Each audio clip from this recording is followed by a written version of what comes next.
And so I was selected or asked to speak against the motion. During my research in speaking, I came across a friend and I discussed with him that I was selected to speak against the motion of the theme which said English is vital for propagation of Islam. He shared with me a story that I wish to share with you before I come to my lecture this evening.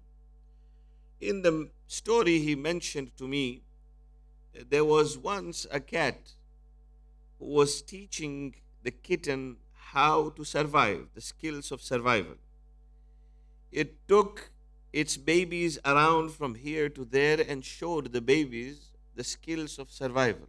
One evening, the mother cat took the babies to outside a house where there were dustbins, and it taught the kittens that when there is nobody there, you can go inside these dustbins in these trash holes, and you will be able to find something to be able to eat. While this mother cat was teaching its babies the skills of survival, there was a dog that appeared, and the dog started barking at the cat and its babies. Immediately, the mother instincts, the instincts of a mother wanting to protect its own children, were aroused in the mother cat. It looked at the kitten, it looked at its babies, it knew it needed to save them, it knew it needed to protect them. So when the dog barked, the mother cat barked back. Mark my words. It did not meow back. It barked back. The mother cat actually barked back. When it barked back, the dog was amazed that how can a cat bark back? And the dog ran away from there. The mother cat looked at the kitten and said, there is always advantage in learning the second language. So when we sit here, it is an advantage. And if you do not understand anything at all, just know that you are here. We are here to express our love to Muhammad and Ali Muhammad alayhi salatu wassalam.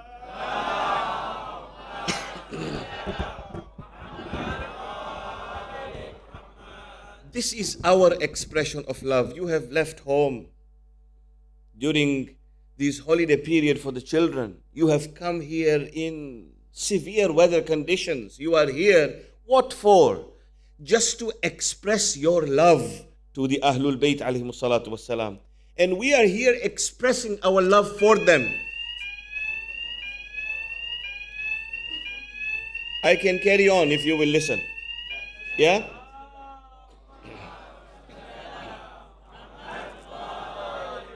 Otherwise we will be here till Ashura. We are here to express our love to the Ahlul Bayt. Allah subhanahu wa ta'ala says to the Holy Prophet of Islam, قُلْ لَا أَسْأَلُكُمْ عَلَيْهِ أَجْرًا إِلَّا الْمَوَدَّةَ فِي الْقُرْبَى. Tell people, tell them that I do not seek from you any recompense for what I have brought for you, for the troubles that I have taken in delivering the message of Allah to you. إِلَّا الْمَوَدَّةَ فِي الْقُرْبَى. All I am asking you in return for my mission, for the efforts, incessant efforts that I have taken in delivering this message, all I am asking you is to express love to my family members. By that virtue, we are here. Let me share with you a hadith.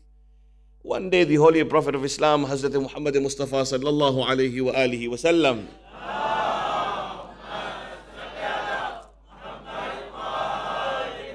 in Madinatul Munawwara was inside the mosque, and he was praying his salat after Dhuhr and Asr. When he completed his salat, he did something that was unprecedented.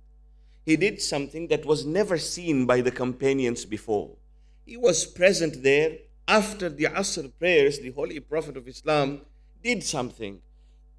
Now, before I say what he did, the actions of the Holy Prophet of Islam, the statements of the Holy Prophet of Islam, and the silence of the Holy Prophet of Islam is taken as a hujjah in the Sharia of Islam. It becomes a sunnah for us to follow what the Holy Prophet said, what the Holy Prophet did, or where the Holy Prophet of Islam remained silent, it becomes a hujjah for all of us. That means we then follow that as a sunnah of the Holy Prophet of Islam. For example, he went outside or he wore a particular type of dress. It is sunnah. It is not wajib, but we follow because the Holy Prophet of Islam may have done it. One day, Masjidun Nabawi, after Asr prayers, the Holy Prophet of Islam, after finishing his salat, went into prostration 5 times. He went to sajda, he sat up. He went to sajda, he sat up again. He went to sajda again, and he again sat down. He did this continuously 5 times. A companion came to him and said, Ya Rasulullah, have you received a new revelation? Is it something that we are supposed to do? It is your sunnah. So he was asking the Holy Prophet of Islam, Ya Rasulullah, we have never seen you do this before, but you are doing it today. Is it a new revelation that you have received from Allah subhanahu wa ta'ala? The Holy Prophet of Islam said, no, it is not a revelation. However, Atani Jibreel anillahi azza wa jal. Jibreel Amin came to me from Allah subhanahu wa ta'ala just now as I was here. وَقَالَ لِي, and he said to me, إِنَّ اللَّهَ يُحِبُّ عَلِيًّا. Jibreel said to me, Allah loves Ali ibn Abi Talib. The moment I heard it, to express my gratitude to Allah subhanahu wa ta'ala for loving Ali, I prostrated and did sajda. ثُمَّ جَلَسْتُ, and I sat down. فَقَالَ لِي جِبْرَائِيل, and Jibreel said to me, إِنَّ اللَّهَ يُحِبُّ فَاطِمَةً. Allah loves Fatima. In my expression of gratitude, I went into sajda and I prostrated to Allah subhanahu wa ta'ala. ثُمَّ جَلَسْتُ, and I sat down.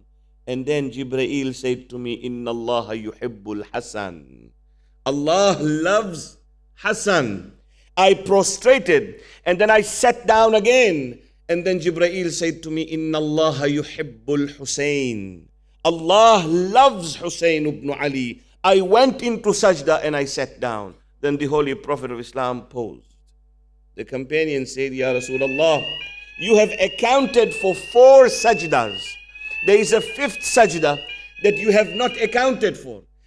Tell us what is the 5th sajda for. The Holy Prophet of Islam says, فَقَالَ لِي جِبْرَائِيل. Jibreel said to me, إِنَّ اللَّهَ يُحِبُّ مَنْ أَحَبَّهُمْ. Allah loves those who loves them. So when we come here, it is our expression of love to the Ahlul Bayt. But remember, this is not one way. When we are expressing our love to the Ahlul Bayt, Allah is expressing His love towards us. So this is not an ordinary status, especially when we are sitting in the presence of Hazrat Zahra salawatullahi wa salamu alayha.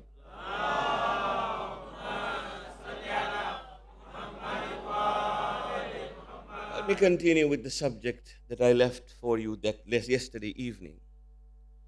50 years of the Holy Prophet of Islam's demise brought the community to the state of stagnation. There was no further movement whatsoever. People understood Islam in the context in which they wanted to understand. They did not understand Islam in the context of how the Holy Prophet of Islam left Islam with them. So they prayed, but ritualistically. They fasted, but it was ritual. They went to Hajj, but ritual. All they did was nothing but pure ritual. While Islam is a religion, Quran is a book that continuously teaches human progression, that asks a human being to grow, that tells a human being to understand what the true meaning of Islam is, what the message of Allah subhanahu wa ta'ala is, what is the purpose for man's own creation on earth. Therefore, when we look at this book of Quran, it is a book that teaches us the laws. It is a book that speaks to us history. It is a book that talks about future. It is a book that is a living book from the time it was left by the Holy Prophet of Islam until the time when Allah subhanahu wa ta'ala brings the greatest earthquake on earth, this book will always be living. But what do I mean by this living book? It needs to be understood in its context so that we are able to understand and identify the problems of what happened in 50 years after the demise of the Holy Prophet of Islam. You know, when you come to prayers and pray your namaz, there is a hadith that is written in all the mosques. Maybe it is here as well, outside or in the masjid area. There is a hadith that says that if you pray, or if a muazzin is delivering adhan, muazzin is calling for prayers, to talk about worldly issues at that time renders 70 years of your worship null and void. Have you seen that hadith? You have. Probably it is there, I am not sure.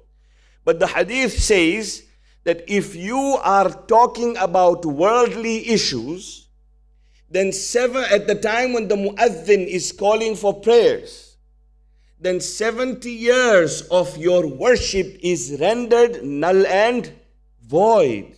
It is a very harsh hadith. It is a hadith which is a very firm hadith. Think about it for a second.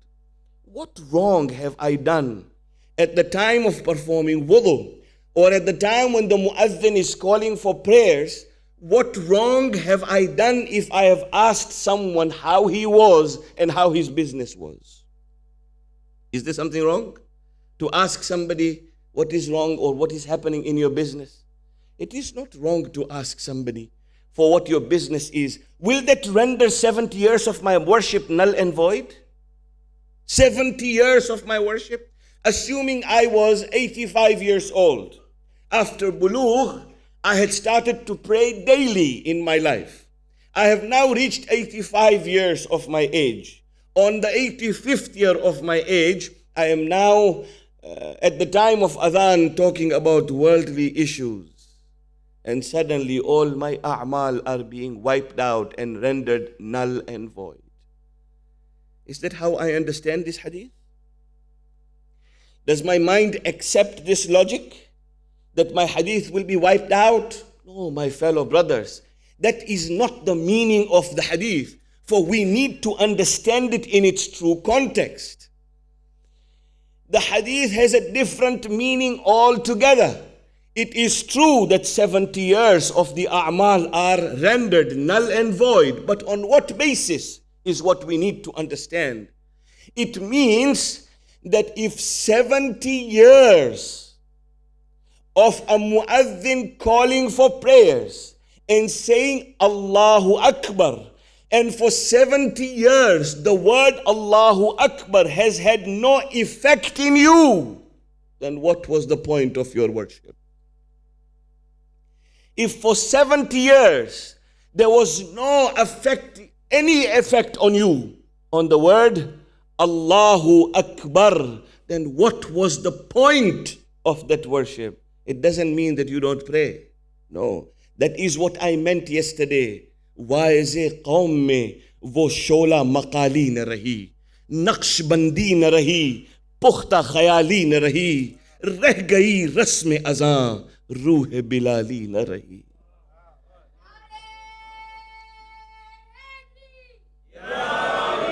The rasm of adhan is there. The ruh of Bilal is no more. Prayers in Karbala, fasting in Karbala, and myself. That is why I said we are going to look for the values. What is my prayer doing to me? What is my fasting doing to me? What is my cognizance, ma'rifah of Allah subhanahu wa ta'ala? Have I understood Him in the correct sense? Or have I just followed what I have been told to follow, just like those people who came to fight against the grandson of the Holy Prophet of Islam? All they did was they prayed, but they could not recognize the grandson of the Holy Prophet of Islam. So when you understand a hadith, or you understand the book of Quran, or you understand the wordings of the Holy Prophet of Islam, it needs to be understood in its true context.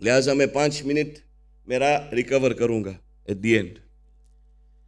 اب میں آپ کے سامنے آج انگریزی میں اتنا ختم ہو گیا, اب اردو میں آپ کے سامنے گفتگو کرتا ہوں. پیغمبر اسلام نے مکے والوں کے محور کو بدل دیا. پیغمبر اسلام نے اہل مکہ کے محور کو اور ہدف کو بدل دیا. پیغمبر اسلام نے توحید کو انٹروڈیوس کیا. پیغمبر اسلام نے ان لوگوں تک یہ پیغام پہنچایا کہ اگر نماز ہو اللہ کے لیے ہو, اگر روزہ ہو اللہ کے لیے ہو, اگر حج ہو اللہ کے لیے ہو, اگر کوئی فیصلہ ہو اللہ کے لیے ہو, ہر شے پروردگار کے لیے ہونی چاہیے, اس کے علاوہ اور کسی کے لیے نہیں ہونی چاہیے. لوگ سلمان بنے, لوگ ابو ذر بنے, لوگ مقداد بنے, لوگ کیا کیا بن گئے اس مقام پہ جس مقام پہ پیغمبر اسلام ان کو لانا چاہتے تھے, مگر محور کو بدل کے توحید کا محور لے کر آئے. توحید کا مطلب کیا؟ خدا کو پہچاننا, خدا کو جاننا, خدا کو سمجھنا, خدا کو سوچنا, خدا کے لیے ہر شے کرنا. اس کا مطلب ہے محور کو بدل دینا, پروردگار کے لیے جو کرنا ہے فقط اور فقط اس کے لیے کرنا ہے.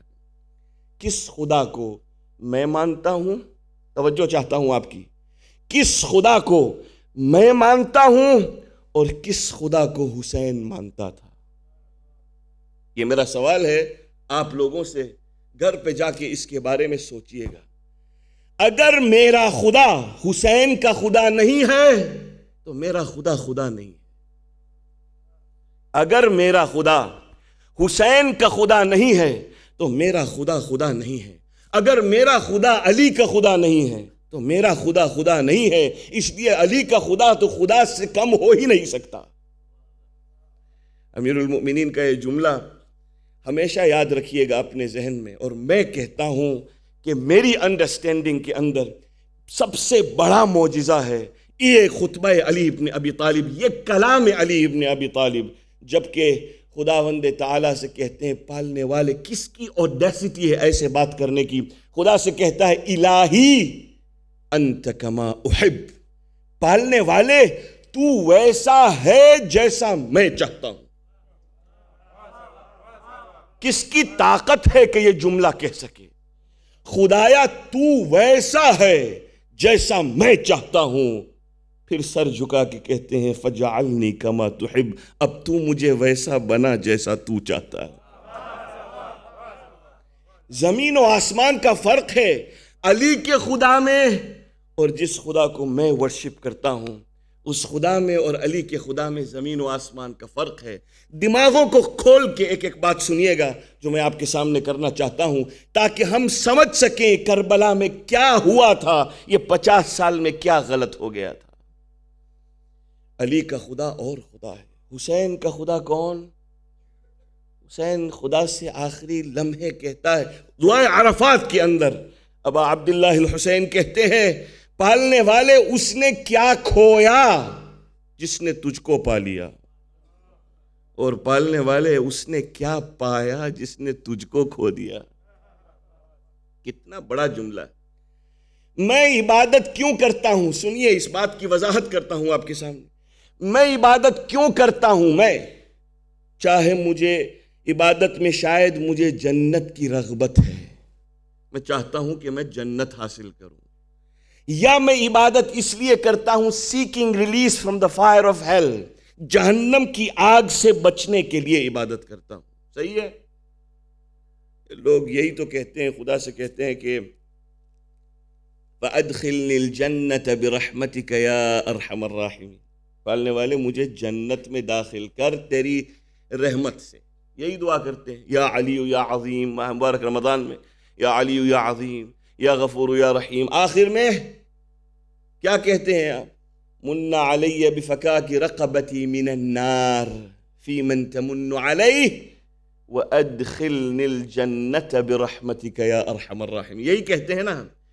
پہلے کیا کہا؟ من علیہ, کہ ہم کو جہنم کی آگ سے بچا, میری رقبہ کو, میری گردن کو جہنم کی آگ سے بچا اور مجھے جنت داخل کر. سنیے گا, اپنے دماغ کو کھول کے سنیے گا. یہ آپ نے دعا کی, یہ میں نے دعا کی, یہ ہم سب نے دعا کی. مطلب کیا ہوا؟ میرا ہدف, میرا گول جنت ہے. کہ نہیں؟ یا میرا ہدف، میرا گول جہنم سے بچنا ہے کہ نہیں؟ یہی ہے نا، یا جنت میں جانا ہے یا جہنم سے بچنا ہے. 5 منٹ سنیے، الگ پہلو ہے یہ بالکل. 5 منٹ، یا جنت میں جانا ہے یا جہنم سے بچنا ہے، یہ میرا ہدف ہے، یہ میرا گول ہے. تو میں عبادت کرتا ہوں جنت جانے کے لیے یا جہنم سے بچنے کے لیے. صحیح ہے؟ تو اب خدا کی عبادت اس لیے کرتا ہوں، اللہ کو اس لیے اللہ مانتا ہوں، اس کو مینس بنا کے میں جنت کو حاصل کروں، اس کو مینس بنا کے میں جہنم سے بچوں. تو خدا ہوا مینس، گول ہوا جنت. اگر خدا مینس ہے اور گول نہیں ہے تو وہ خدا نہیں. اگر خدا توسل ہے اور جنت ہدف ہے تو خدا تو فقط توسل، میں اس لیے عبادت کرتا ہوں کہ میں جنت جا سکوں. تو خدا بیچ میں ہوا، اس کے توسل سے جنت ملے گی یا اس کے توسل سے جہنم کی آگ سے بچوں گا. اگر خدا وسیلہ ہے، اگر خدا مینس ہے تو وہ خدا نہیں ہے. امیر المؤمنین کیا کہتے ہیں؟ پالنے والے، ما عبدتک خوفا من نارک، میں نے تیری جہنم کی آگ کے خوف میں تیری عبادت نہیں کی. ولا طمعا لجنتک، نہ ہی میں نے تیری جنت کی لالچ میں تیری عبادت کی ہے، نہیں. بل وجدتک اہلا للعبادت فعبدتک، میں نے تیری عبادت صرف اس لیے کی کہ میں نے تجھے قابل عبادت سمجھ کے تیری عبادت کی.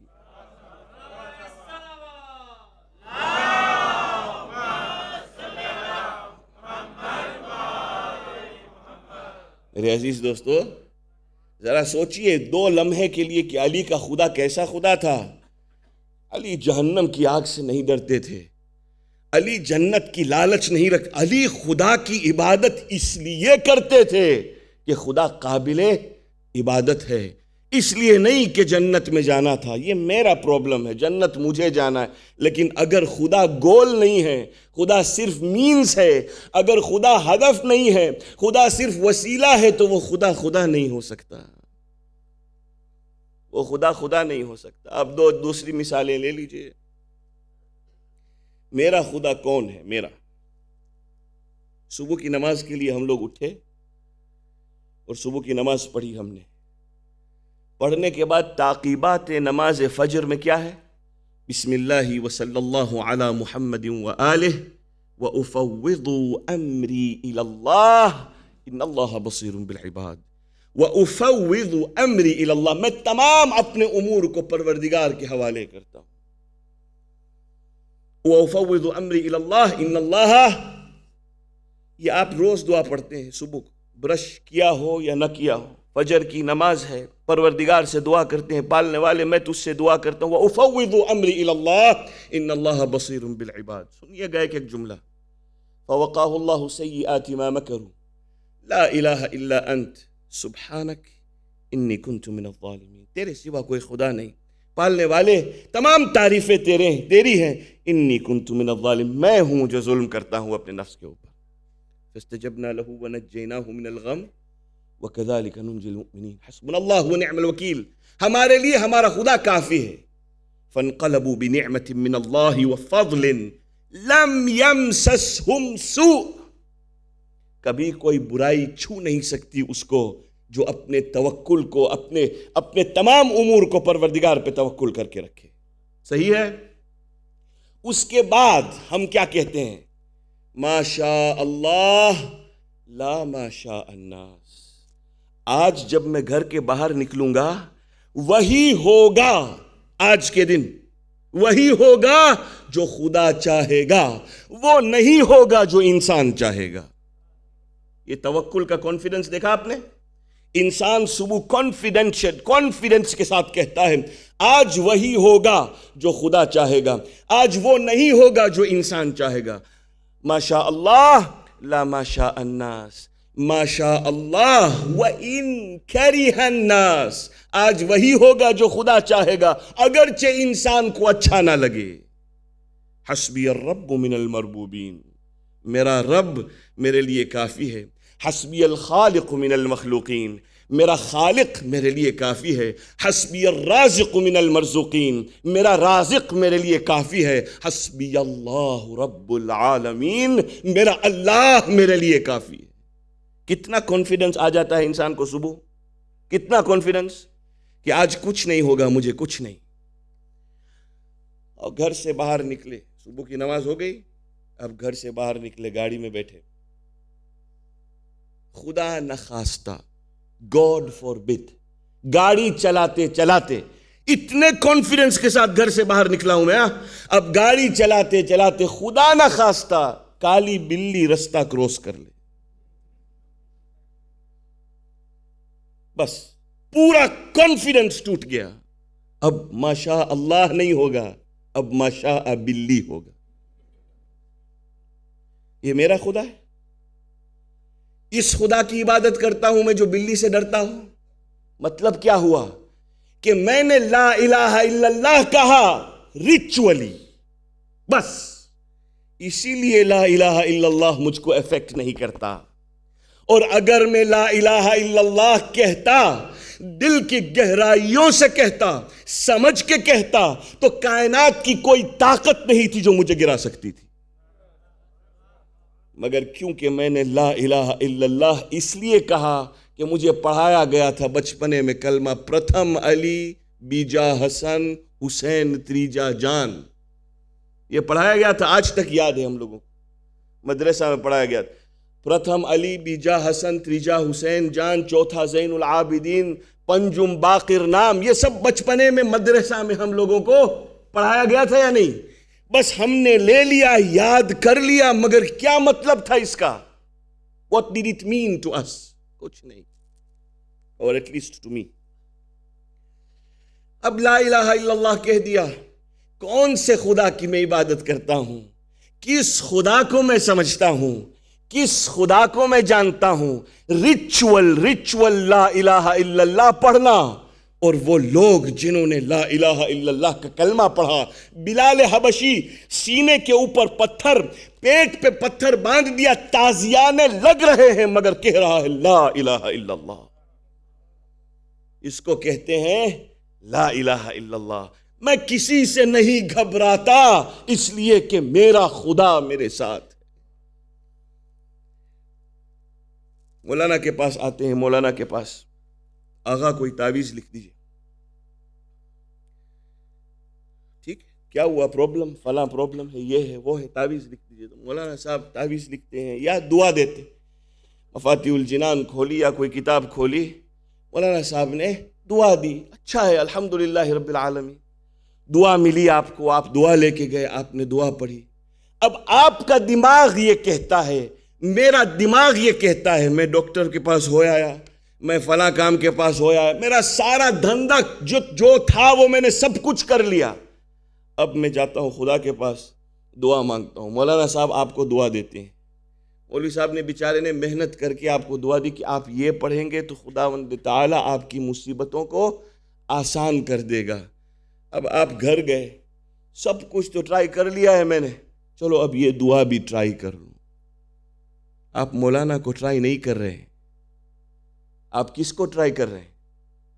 خدا کو ٹرائی کر رہے ہیں. جب نیگیٹیولی خدا کو ملنا ہے، جب نیگیٹیو سوچ ہے خدا کے بارے میں، تو کون سی دعا مستجاب ہوگی؟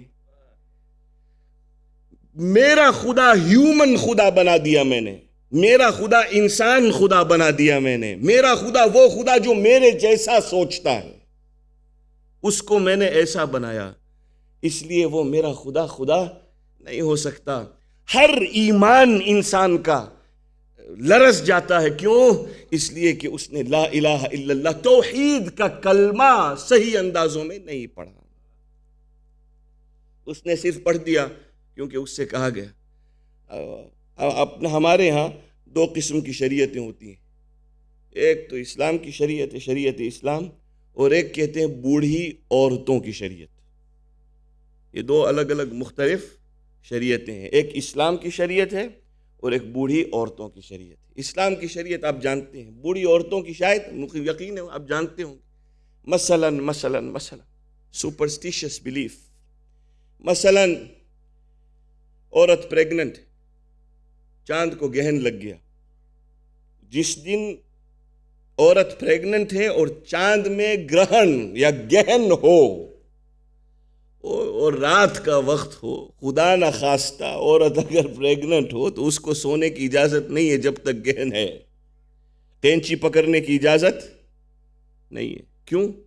اگر کینچی پکڑو گی تو کان وغیرہ نہ توڑ بچوں نہیں کر سے. صحیح ہے؟ یا کچھ کٹا ہوا ہوگا باڈی کے اندر. اگر یہ آپ جانتے ہیں، آپ کاتر ایک دوسرے کو کینچی نہیں دیتے، ہم لوگ ٹیبل کے اوپر رکھ دیتے کجیا تھا سے. دیکھا ہے آپ نے؟ میرے ساتھ بھی ہوتا ہے، میں تو لیتا ہوں زبردستی لوگوں سے. مگر کیا ہوتا ہے، کینچی نہیں دیں گے، ہاتھ میں نہیں دیں گے کینچی. کیوں؟ اگر ہم آپ کو ہاتھ میں دیں گے تو ہمارے جھگڑے ہوں گے. استغفر اللہ ربی واتوب الیہ. یہ شریعت اور ہے، اور اسلام کی شریعت یعنی خدا کو اور کوئی دھندا نہیں ہے، صرف آپ کی کینچی دیکھنے کا دھندا ہے. یہ میرا خدا ہے، یہ میرا پروردگار ہے. اس خدا کی عبادت میں کرتا ہوں کہ جو خدا ہر وقت دیکھ رہا ہے کہ کون کس کو کینچی دے رہا ہے تاکہ میں جھگڑے کرواؤں. ہاں، یہ خدا ہے میرا. نہیں میرے عزیز دوستو، اسی لیے میں کہتا ہوں ریچول اسلام اور ہے، حقیقی معنوں میں اسلام اور ہے. لوگ پہلے کہاں جانا چاہیے اگر مصیبت ہو انسان کو؟ تو پہلے کہاں جانا چاہیے؟ پہلے سر کو سجدے میں رکھ کے پروردگار سے مانگنا چاہیے، پالنے والے میں نے اپنے تمام امور کو تیرے حوالے کیا. پھر گھر سے باہر نکل کے دیکھیے آپ کا کام ہوتا ہے یا نہیں. لیکن نہیں، ہم ریورس کرتے ہیں. پہلے ہر جگہ چلے جاتے ہیں، جہاں جانا ہے وہاں چلے جاتے ہیں. اس کے بعد مصلی بچھا کے کہتے ہیں پالنے والے تو میری مدد کر. اور پیر کے دربار میں پہنچ جانا، معلموں کے گھر پہ چلے جانا، جادوگروں کے گھروں میں جانا کہ ہماری مصیبتوں کو آسان کریں. یعنی اس خدا پہ بھروسہ نہیں، اس تعویذ لکھنے والے پہ زیادہ بھروسہ ہے. اللہ پہ بھروسہ نہیں. تو میں کس خدا کی عبادت کر رہا ہوں میرے دوستو؟ کس خدا کی؟ کون خدا کو میں جانتا ہوں؟ کس خدا کی معرفت ہے مجھے؟ وہ افریقہ میں لوگ وہاں کے پیر کو معلمو کہتے ہیں، پاکستان میں پیر کو پیر کہتے ہیں، انڈیا میں پیر کو پیر کہتے ہیں، ایران میں پیر کو پیر کہتے ہیں. ہمارے افریقہ میں ان کو معلمو کہتے ہیں. معلمو یعنی ٹیچر، معلم. ایک مرتبہ کسی کے ساتھ گیا تھا، کسی دوست کے ساتھ میں، ان کے پاس ان کو مصیبت تھی. میں بھی بچہ تھا اس وقت، میں بھی گیا تھا کیا دیکھیں کیا کرتا ہے. وہاں گئے تو کہنے لگا کہ کالی مرغی لے کے آؤ. ٹھیک ہے، کالی مرغی لے کے آؤ. کالی مرغی لے کے آئے، بالکل بلیک ہونی چاہیے. کالی مرغی لائے، بیچاری آ گئی کالی مرغی. اب ایسا کرتے ہیں کہ ہم کو جاننا ہے کہ آپ کا پرابلم کیا ہے، ڈائیگنوس کرنا ہے کہ آپ کا پرابلم کیا ہے. کہا ٹھیک ہے، کیا کرنا ہے؟ کہا مرغی کے اوپر، مرغی کو کرسی پہ رکھو اور اس کے اوپر بیٹھ جاؤ. اگر مرغی مر گئی تو تم کو پرابلم ہے، اور اگر مرغی زندہ رہی تو تم کو کوئی پرابلم نہیں. ارے آدمی بھی الحمدللہ ماشاءاللہ تھا، مرغی کی تو شامت آنی ہی تھی، کیا ہونا ہے کیا نہیں ہونا ہے. مرغی کے اوپر بیٹھ کے اللہ اکبر. اگر یہ ایمان ہے میرا پروردگار کے اوپر کہ لوگوں کے دربار میں جا جا کے اپنے سر کو جھکانا، جبکہ خدا کہتا ہے میرے بندے مجھ سے مانگ میں تجھے دوں گا، میرے بندے مجھ سے طلب کر، میں ہوں تیرے لیے. کوئی تجھے ویسے نہیں دے سکتا جیسے میں دے سکتا ہوں، کوئی تجھے بلند نہیں کر سکتا جیسے میں بلند کر سکتا ہوں، اور کوئی تجھے گرا نہیں سکتا اگر میں تجھے بلند کر دوں گا، اور کوئی تجھے اٹھا نہیں سکتا اگر میں تجھے گرا دوں گا. یہ میری پروردگار کے اوپر بھروسہ میرا اتنا ہے، توکل میرا اللہ کے اوپر اتنا ہے. میرے عزیز دوستو، اگر ریچولسٹک اسلام تھا، آپ آئیڈینٹیفائی کیجئے پرابلم. کلمہ بھی پڑھتے تھے تو کیا ہوا؟ روزہ بھی رکھتے تھے تو روزے نے کیا کیا؟ حج بھی گئے تھے تو حج نے کیا کیا؟ زکوٰۃ و خمس بھی دیتے تھے، کیا کیا تمام چیزوں نے؟ نماز پڑھتے رہے، مگر فرزند رسول کو قتل بھی کر دیا. قتل بھی کر دیا. یہ آئیڈینٹیفیکیشن آف پرابلمس کہ ریچول اسلام کو فالو کیا تھا, ریچول اسلام. اور جنہوں نے حقیقی معنوں میں اسلام کو فالو کیا تھا, جو اسلام کو جانتے تھے, جنہوں نے کلمہ پڑھا تھا, انہوں نے کیسے کلمہ پڑھا تھا کہ جان ختم ہو جائے, زندگی تمام ہو جائے, خون کا ایک ایک قطرہ بدن سے نکل جائے, مگر فرزند رسول کو اور پرچم اسلام کو نہیں چھوڑیں گے. حسین ابن علی کہتے ہیں کہ میرے جیسے صحابی کسی کو نہیں ملے. حسین ابن علی کہتے ہیں اوفا ولا خیر من اصحابی, میرے سے بہتر لویل, وفادار اور بہتر اصحاب کسی کو نہیں ملے. مولا کہتے ہیں کسی کو نہیں. شب عاشور مثال دے رہا ہوں آپ کو. شب عاشور مولا نے ایک مرتبہ تمام اصحاب کو بلایا. عاشور کی رات سنیے اور ایمان کو سنیے اور پروردگار پہ بھروسے کو سنیے. عاشور کی رات تمام اصحاب کو بلایا اور اصحاب سے کہا اے صحابیوں, میں اس چراغ کو گل کر دیتا ہوں, کتنے جانا چاہو چلے جاؤ.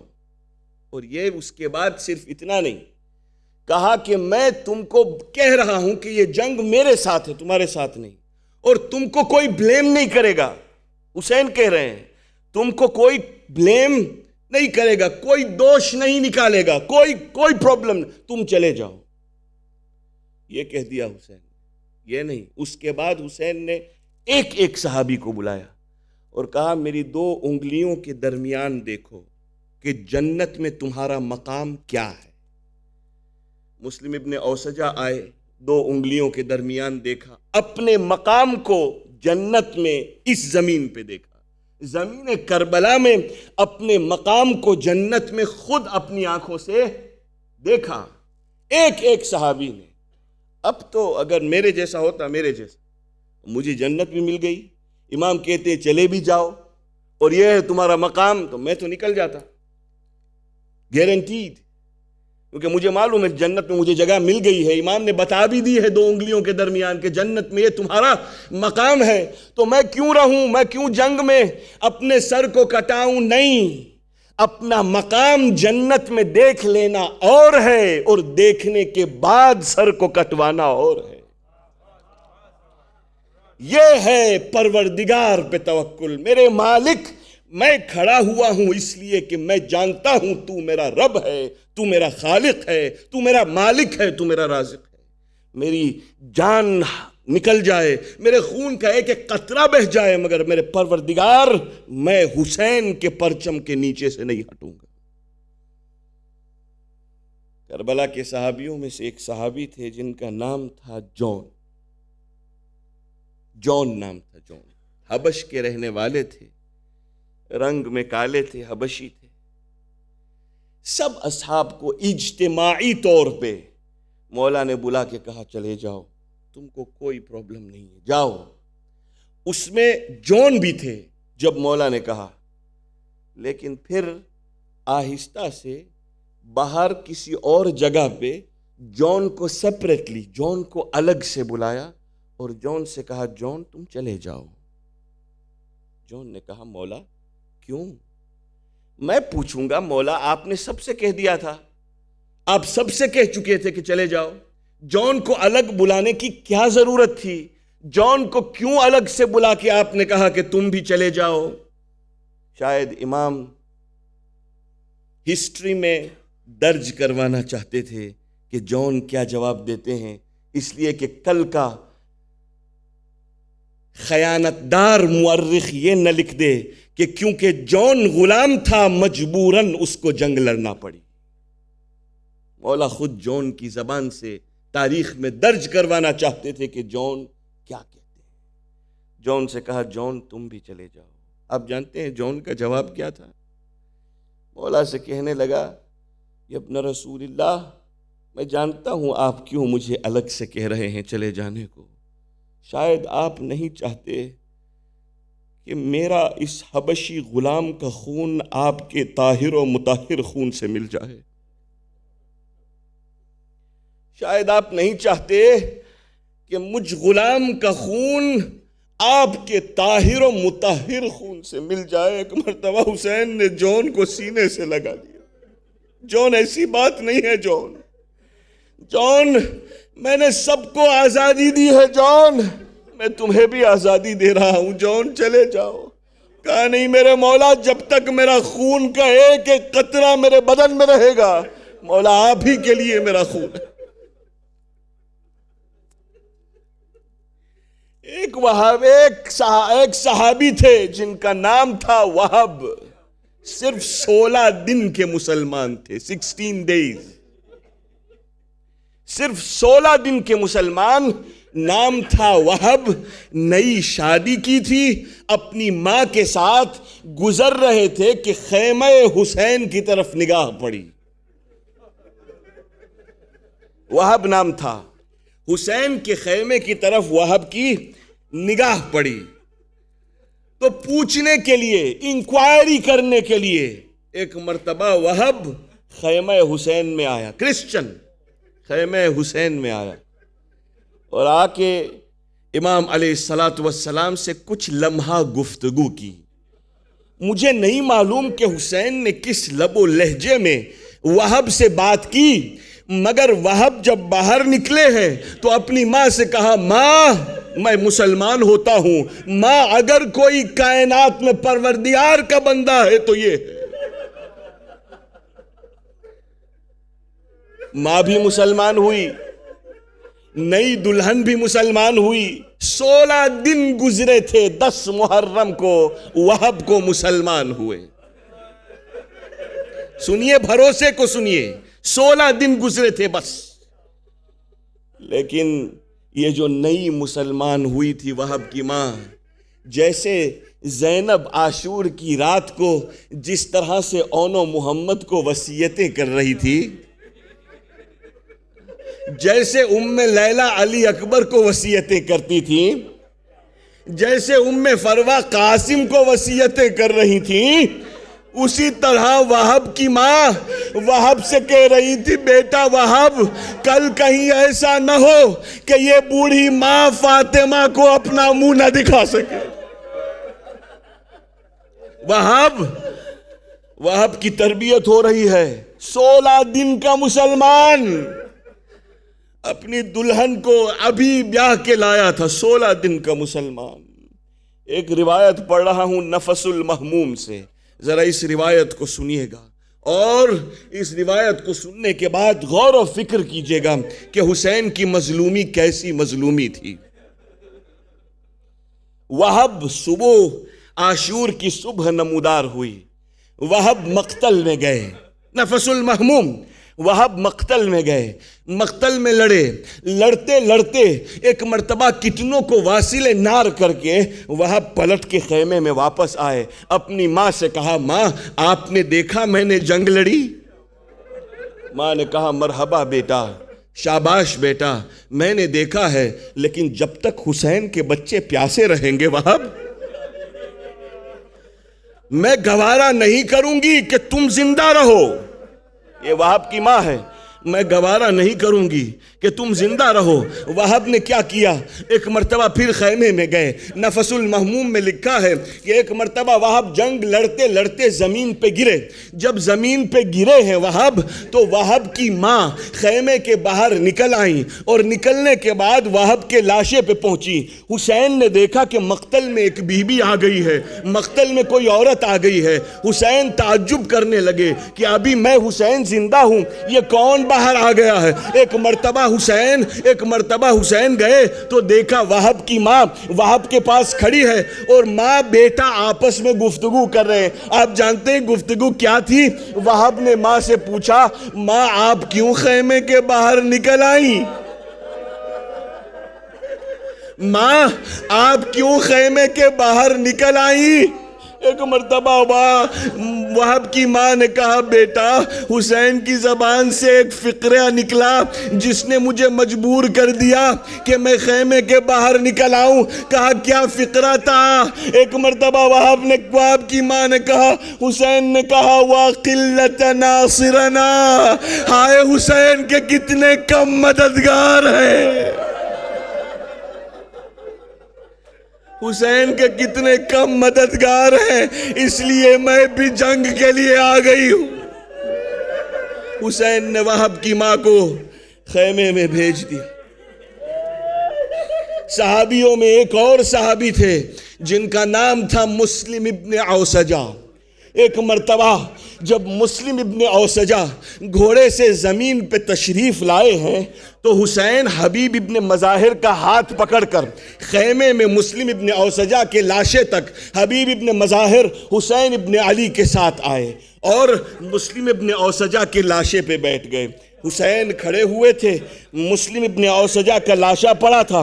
حبیب ابن مظاہر مسلم ابن اوسجہ کے لاشے کے پاس بیٹھے اور سینے پہ ہاتھ رکھا. مسلم ابن اوسجہ کے سینے پہ ہاتھ رکھا اور ہاتھ رکھ کے حبیب ابن مظاہر نے کہا اے مسلم، اگر میں بھی جام شہادت پینے والا نہ ہوتا تو میں تم سے پوچھ لیتا کہ تمہاری کوئی وصیت ہے تو میں جا کے کوفے میں تمہاری وصیتیں پوری کر دیتا، لیکن اے مسلم میں بھی جام شہادت عنقریب پینے والا ہوں. مگر پھر بھی اے مسلم اگر کوئی وصیت ہو تو وصیت کر دو، اگر کوئی وصیت ہو تو وصیت کر دو. ایک مرتبہ مسلم نے اپنی آنکھوں کو کھولا، حسین کی طرف نگاہ کی، حبیب ابن مظاہر کو دیکھا اور کہا اے حبیب میرے سید و آقا کا خیال رکھنا. میں کہوں گا اے مسلم ابن اوسجہ ابھی کچھ لمحے کے بعد یہی لاشا ہوگا، ارے نہ زمین پہ ہوگا نہ زین پہ ہوگا، ارے یہی لاشا ہوگا جو گھوڑوں کی ٹاپوں سے پامال.